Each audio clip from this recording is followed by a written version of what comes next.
বুখারী শরীফের বর্ণনা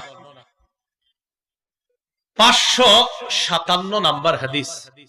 রাসূলুল্লাহ সাল্লাল্লাহু আলাইহি ওয়াসাল্লাম ইরশাদ করেন, লাইয়ালি জান্নার আহাদুন সাল্লা ক্বাবলা তুলুইশ শামসি ওয়া ক্বাবলা গুরুবিহা। নবীজি বলেন, সূর্য ওঠার আগে এবং সূর্য ডুবার আগে আলেম ছাড়া অন্যদের একজন বলবেন, আলেম ছাড়া অন্যদের থেকে একজন বলবেন, দেখি সবাই চুপ, রেডি হন। সূর্য উঠার আগে এবং সূর্য ডুবার আগে খুব দ্রুত বলবেন কোন দুই নামাজ?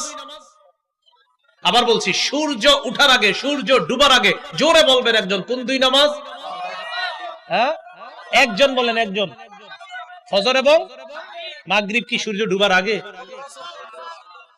ফজর এবং আবার তাহলে এবার সবাই বলবেন, বলেন সূর্য উঠার আগে আর সূর্য ডুবার আগে দুই নামাজ। ফজর আর সূর্য উঠার আগে ফজর, সূর্য ডুবার আগে আসর।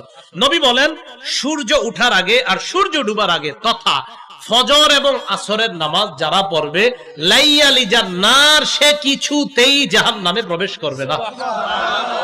মানে অন্যগুলো ছেড়ে দিবেন। এই দুই নামাজ মানুষ অলসতা বেশি করে, তাই রাসূল এই দুই নামাজের গুরুত্ব দিয়েছে। তাহলে ফজরের নামাজ দিয়ে আপনার দিন শুরু করা। আর মনে রাখবেন, আপনাদের এলাকার যে ব্যক্তি ফজর পড়ে ফেলছে, আপনি খোঁজ নিয়ে দেখবেন যাদের নিয়মিত ফজর পড়ার অভ্যাস, আল্লাহর রহমতে তারা বাকি চার ওয়াক্ত তাদের জন্য কষ্টই হয় না, ঠিক না?